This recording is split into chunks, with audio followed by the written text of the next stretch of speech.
여러분 안녕하십니까? 오늘 새벽부터 많은 비가 내리면서 대전과 세종, 충남 도민분들께서 놀라셨을 텐데요. 수도권에 머물렀던 장마 전선이 충청권으로 내려오면서 최고 170mm가 넘는 폭우가 쏟아졌습니다. 낮 동안 잠시 소강 상태를 보였지만 오늘 밤과 새벽 사이 다시 강한 비가 예보됐고 모레까지 최고 250mm가 더 내릴 예정입니다. 현장에 나가 있는 취재기자 연결해 앞으로의 상황을 살펴보겠습니다. 이수복 기자 전해주시죠.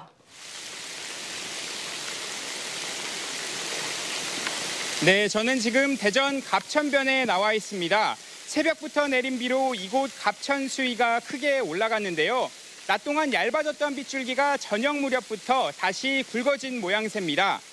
대전에는 어제부터 지금까지 170mm 넘는 많은 비가 내렸는데요.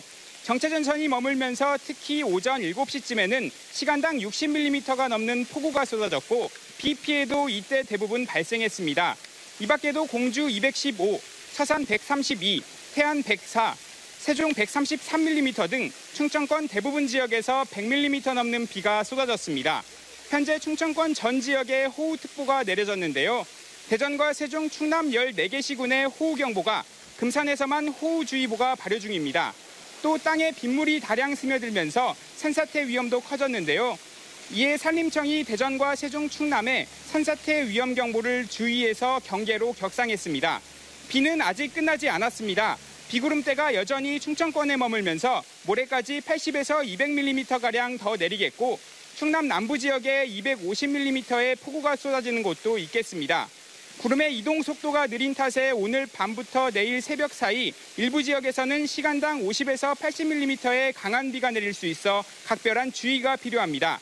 대전시는 비상 1단계, 충남도는 비상 2단계 근무에 돌입하며 재해 대책에 나서는 가운데 여객선 항로 4개가 통제됐고 시도당국은 농경지 침수와 하천, 저수지 범람, 교통안전 등에 유의해달라고 당부했습니다. 지금까지 대전 갑천변에서 TJB 이수복입니다. 이처럼 많은 비가 내리면서 비 피해도 잇따랐습니다.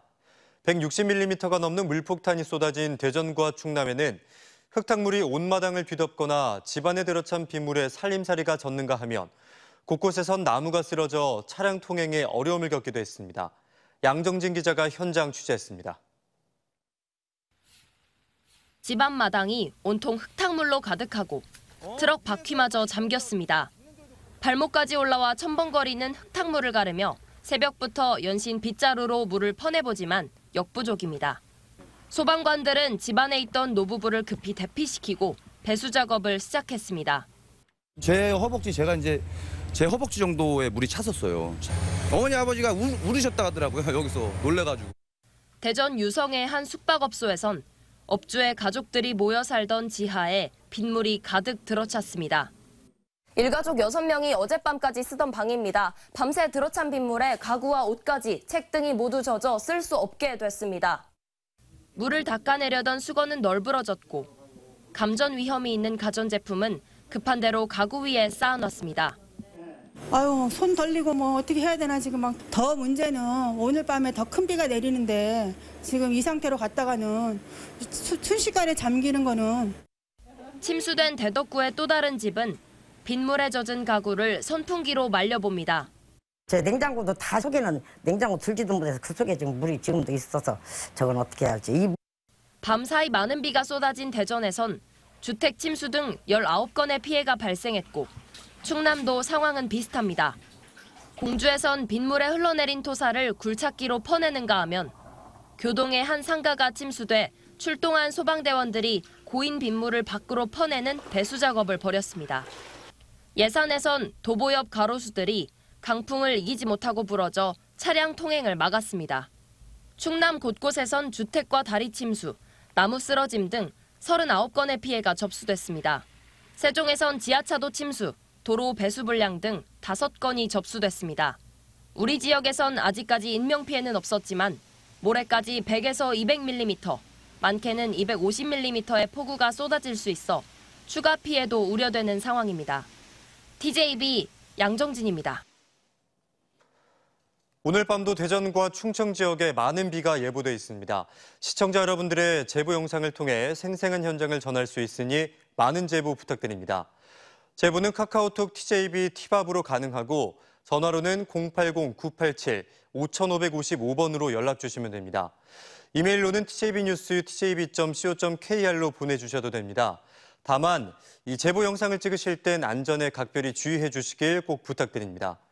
TJB는 시청자 여러분들의 제보 영상을 통해 생생한 현장을 계속 보도하겠습니다. 계속해서 다음 소식입니다. 오늘 아침 7시 10분쯤 천안 서북구 쌍용동에서 출근 통근 버스가 길가에 정차한 차량 4대를 잇따라 추돌하고 통신줄을 들이받는 사고가 발생했습니다. 이 사고로 버스 운전자 50대 남성 A씨가 병원에 옮겨졌으며 승객 17명은 큰 부상이 없는 것으로 알려졌습니다. 경찰과 소방당국은 브레이크 페달이 작동 안 됐다는 버스 운전자의 말을 토대로 정확한 사고 원인을 조사하고 있습니다. 어제 저녁 7시 반쯤 천안시 동남구의 한 수영장에서 혼자 수영을 하던 17살 고교생 A군이 물에 빠져 병원에 이송됐지만 결국 숨졌습니다. 경찰은 국가수해 부검을 의뢰해 정확한 사망 원인에 대해 파악하는 한편 A군이 강습 후 혼자 잠수 연습을 하던 중 사고를 당한 것으로 보고 당시 안전 요원 등을 상대로 정확한 사고 경위를 조사 중입니다. 네, 3번의 선거에서 3연패를 하며 위기에 처한 더불어민주당이 최적의 당대표를 뽑기 위해 전당대회를 앞두고 오늘 오후 TJB에서 당대표 후보자 초청 토론회를 가졌습니다. 후보들은 지역균형 발전과 행정수도, 혁신도시 등 충청권 지역 현안 해소에 강력한 의지를 보였습니다. 장석영 기자입니다. 이재명, 박용진, 강훈식 후보가 치열한 경쟁을 벌이는 당대표 경선을 앞두고 열린 충청권역 후보자 초청 토론회. 세 후보 모두 국가 균형 발전은 지역에 대한 배려가 아닌 국가 생존 전략이라고 말했습니다. 이재명 후보는 지방의 SOC 투자를 늘리고 충분한 재정 지원을 해야 한다고 답하고 리더의 강력한 의지를 가장 중요하게 꼽았습니다. 리더의 결단의 문제, 리더의 의지의 문제라고 생각합니다. 민주당이 지금까지 해왔던 것처럼 균형 발전 확실하게 하겠습니다.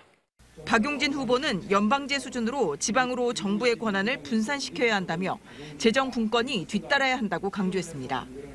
지방 분권에 맞게 어떤 재정 분권도 이루어져야 되고요. 그래서 관련한 세법 또 교부금 관련한 법들이 좀 개정될 필요가 있다라고 말씀을 드립니다.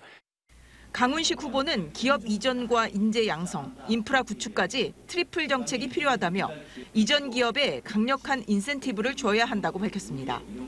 기업이 이전하면 지방대학에서 연계해서 인재가 육성되고 또 거기에 맞춰서 복지, 의료 등의 시스템이 만들어지는 인프라, 같이 어우러지게 해야 될 것이라고 생각합니다.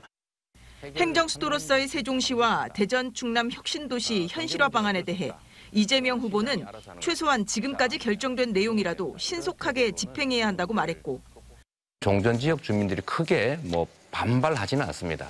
우리 국민들의 집단 지성을 믿고 신속하게 계획된 대로 공공기관들로 이전하도록 하겠습니다. 박용진 후보는 균형 발전과 행정수도 이전에 대한 고민을 주도한 당이라며 강력한 추진 의지를 약속했습니다. 좋은 일자리와 함께 좋은 교육시설, 좋은 문화체육시설이 갖춰지는 정주 여건을 충분히 지원하기 위한 그런 지원 계획을 마련하는 제1야당이 되도록 노력하겠습니다. 강훈식 후보는 세종시에는 수도권에 남아있는 정부 부처가 모두 내려와야 하고 환경, 에너지 관련 기관은 충남으로, R&D 기반 공공기관은 대전으로 이전하는 데 나서겠다고 말했습니다. 적극적으로 저희가 개진해야 된다고 생각합니다. 이 과정에서 충청의 목소리, 또 지역의 목소리를 잘 전달할 후보, 제가 역할을 해보겠습니다.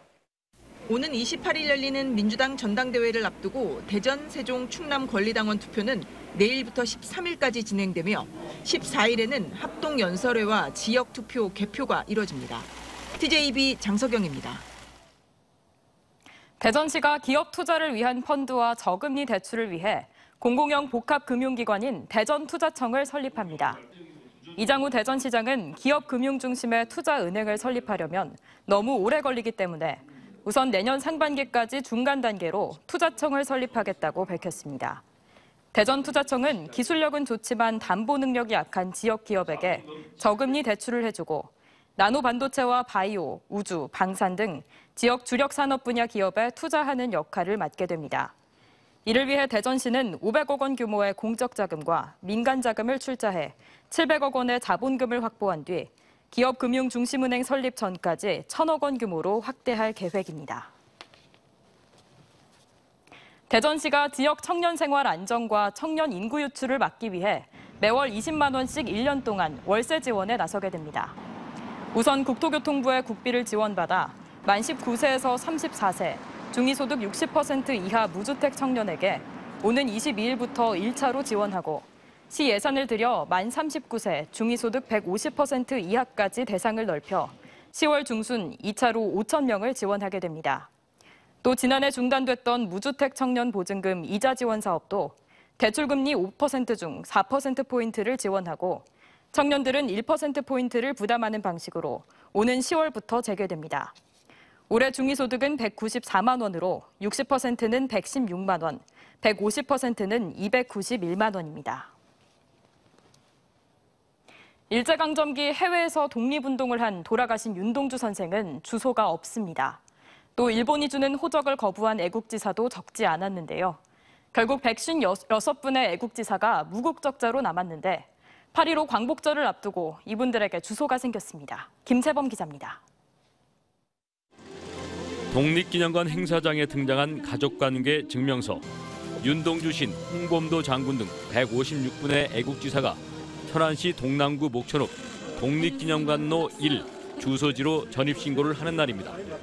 독립된 조국에 오지 못한 채 해외에서 숨졌거나 국내에서 일본식 호적을 거부한 지사들로 그동안 국적이 없던 분들입니다. 직계 가족이 없어 국내법상 호적과 주소를 올리지 못한 건데 정부가 가정법원에 독립유공자 직권 신청을 통해 대한민국 국적을 회복하고 독립기념관의 새 가족이 됐습니다.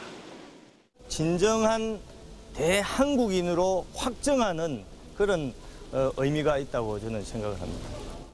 해외에서 독립운동을 하다 순국한 애국지사들은 국적 자체가 중국이나 러시아 등으로 등재되는 순환도 겪었습니다. 윤동주 시인과 송몽규 지사는 중국이 동국공정을 위해 조선족으로 둔갑시켜 윤 시인의 조카에겐 더 감격스러운 날이 됐습니다. 그분들의 완결짓지 못하고 가족들도 행정적으로 마무리 짓지 못한 일이 이번 기회에 완결지어져 다행이라고 생각합니다. 새 주소지에 새 집이 생겼으니 당연히 명패도 달았습니다. 결의의 집 오른쪽 벽면에 한글로 가지런히 쓰인 애국지사들의 이름을 붙여 다가오는 광복절의 의미를 더했습니다. 독립기념관이 건립되고 나서 실제로 독립운동 선열들이 이쪽에 거주지를 두신 것은 처음이고 감동스럽게 생각합니다. 대부분 후손 없이 타계했다는 점에 착안해 자신이 존경하는 애국지사를 가족으로 신청하면 새 가족으로 등록하는 이벤트도 마련됐습니다. TJB 김세범입니다. 대전과 세종, 충남의 코로나19 신규 확진자는 전날보다 600여 명 늘어나며 12,644명이 확진됐습니다. 대전에선 전날보다 소폭 감소해 4,675명이 확진됐지만 세종과 충남에서 전날보다 10% 이상 늘어난 1,327명과 6,642명이 확진됐습니다. 사망자도 크게 늘어 모두 13명이 숨졌는데 특히 충남에선 누적 사망자가 999명에서 1,009명으로 네 자릿수에 진입해 처음으로 1,000명을 넘어섰습니다. 세종시가 상가 공실 최소화를 위해 시청사 별관 증축을 연기하고 현재 민간 건물에 임대하고 있는 임차 청사를 그대로 유지하기로 했습니다.